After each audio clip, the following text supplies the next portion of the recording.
अस्सलाम वालेकुम स्टूडेंट्स। क्या हाल है? उम्मीद करते हैं आप सब लोग खैरियत से होंगे। Students, I am Mohammad Waqas from Hasan Scholar Public School Kingra. Students, आज हम chapter number 4 structure of molecule का एक बहुत इम्पोर्टेंट टॉपिक डिस्कस करेंगे। और आज का हमारा टॉपिक है ionic compound and their properties. अगर हम सबसे पहले लर्निंग आउटकम देखें, आज के टॉपिक में हम क्या क्या चीज़ें सीखेंगे, उनमें सबसे पहले नेचर ऑफ बॉन्डिंग आ जाता है। दूसरे नंबर पर आयनिक कंपाउंड सॉलिड होते हैं, उनकी क्या वजूहात हैं, वो हम आज के टॉपिक में डिस्कस करेंगे। और तीसरा हम आयनिक कंपाउंड की प्रॉपर्टीज़ को डिस्कस करेंगे। सबसे पहले student, nature of bonding. Bonding की नेचर को देखें कि बॉन्डिंग किस तरह की होती है। अगर हम थोड़ा सा एक्सप्लेन करें तो स्टूडेंट्स, बॉन्डिंग जनरली दो तरह की बॉन्डिंग होती है कंपाउंड में, या आयनिक बॉन्ड या कोवलेंट बॉन्ड। अब बॉन्डिंग की नेचर क्या होगी? आयनिक कंपाउंड जो से हैं, आयनिक बॉन्डिंग रखने वाले कंपाउंड जो से हैं, वो हमेशा पोलर होते हैं। कोवलेंट कंपाउंड पोलर भी हो सकता है, नॉन पोलर भी हो सकता है। तो कंपाउंड में मौजूद बॉन्डिंग की नेचर के हिसाब से कंपाउंड की प्रॉपर्टीज़ भी डिफरेंट होती हैं। अगर हम कंपाउंड में मौजूद बॉन्डिंग की नेचर के हिसाब से टाइप्स बताएं तो जनरली 4 तरह के कंपाउंड होते हैं। Ionic compound. आयनिक कंपाउंड कौन से होते हैं? वो वाले कंपाउंड जिनमें आयनिक बॉन्ड पाया जाता है। आयनिक बॉन्ड इलेक्ट्रॉन के कंप्लीट ट्रांसफ़र से वजूद में आता है, यानी एक एटम इलेक्ट्रॉन खारिज करता है, दूसरा एटम इलेक्ट्रॉन एक्सेप्ट करता है। जो एटम इलेक्ट्रॉन खारिज करेगा उसके ऊपर पॉजिटिव चार्ज आ जाएगा, वो भी आयन में कन्वर्ट हो गया, पॉजिटिव चार्ज वाला आयन बन गया जिसे हम कैटायन कहते हैं। जो एटम इलेक्ट्रॉन हासिल करेगा वो भी आयन में कन्वर्ट हो जाएगा, उसमें नेगेटिव चार्ज आ गया जिसे हम नेगेटिव चार्ज वाला आयन या इनायन कहते हैं। अब पॉजिटिव और नेगेटिव आयन से जो बॉन्ड बनता है वो आयनिक बॉन्ड है, और वो वाले कंपाउंड जिनमें आयनिक बॉन्ड पाया जाता है उनको हम आयनिक कंपाउंड कहते हैं। सेकंड नंबर पर आ जाता है कोवलेंट कंपाउंड। कोवलेंट कंपाउंड कौन से हैं? वो वाले कंपाउंड जिनमें कोवलेंट बॉन्ड पाया जाता है। कोवलेंट बॉन्ड नॉन मेटल के दरमियान इलेक्ट्रॉन की शेयरिंग से वजूद में आता है। अब कोवलेंट बॉन्ड या तो पोलर हो सकता है या फिर नॉन पोलर हो सकता है। पोलर कोवलेंट बॉन्ड दो डिफरेंट किस्म के एटम के दरमियान बनता है। Non polar covalent bond same type के एटम के दरमियान बनता है। इनकी प्रॉपर्टीज भी डिफरेंट है।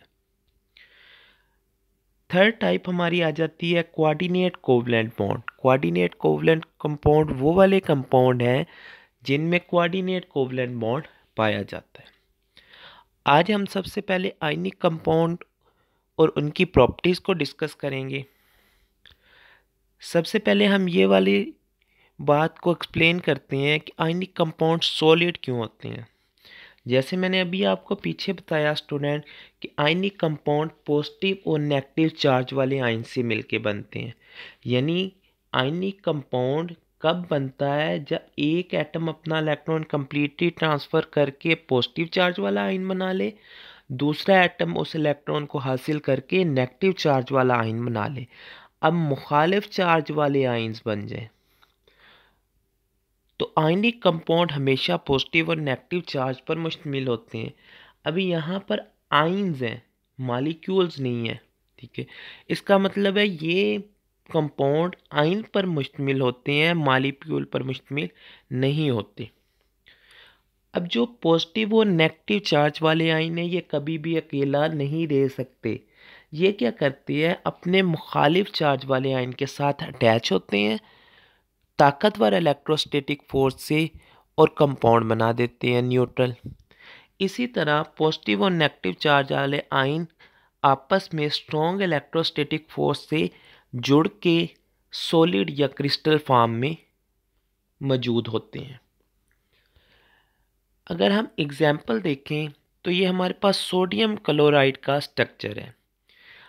इसमें जो ग्रीन डॉट है वो क्लोराइड आयन को जाहिर कर रहे हैं, जो रेड डॉट है वो सोडियम आयन को जाहिर कर रहे हैं। अब सोडियम क्लोराइड सॉलिड क्रिस्टल की शक्ल में पाया जाता है। क्रिस्टल क्या होती है? जिनके वाजिया सतह और किनारे होते हैं। जैसे अगर हम कभी भी सोडियम क्लोराइड जो खाने का नमक है उसका कोई एक दाना सा लें तो उसके वाजिया सतह और किनारे होते हैं, यानी वो क्रिस्टल फॉर्म में है और सॉलिड फॉर्म में है।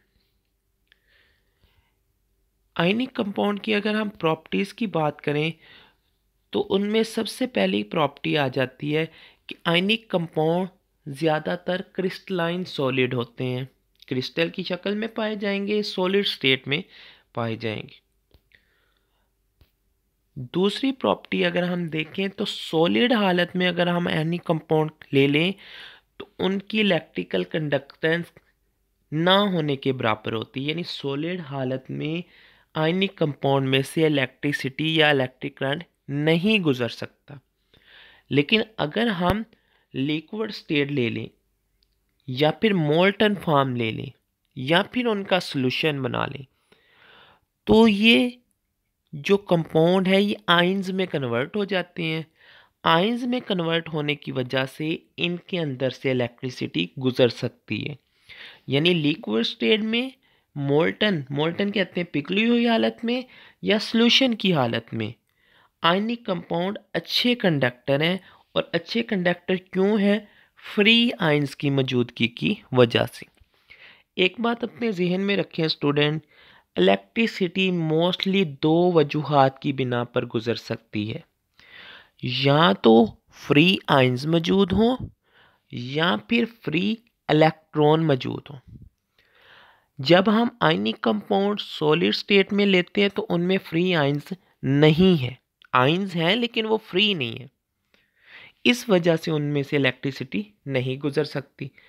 लेकिन जब हम आयनिक कंपाउंड को पिघला लेते हैं, सॉल्यूशन बना लेते हैं, तो आयनिक कंपाउंड में फ्री आयंस बन जाते हैं, इस वजह से उनमें से इलेक्ट्रिसिटी गुजर सकती।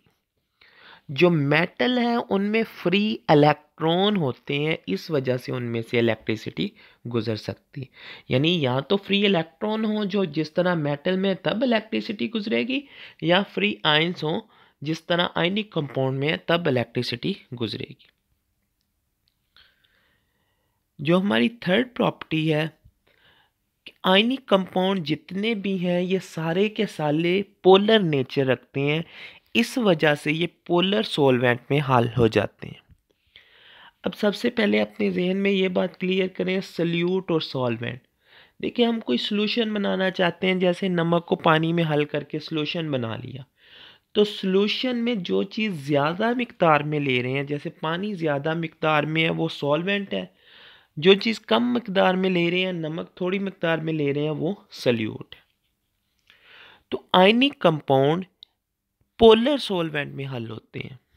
अब पोलर सॉल्वेंट में क्यों हल होते हैं? सोलिबिलिटी का, हल पजीरी का एक असूल है।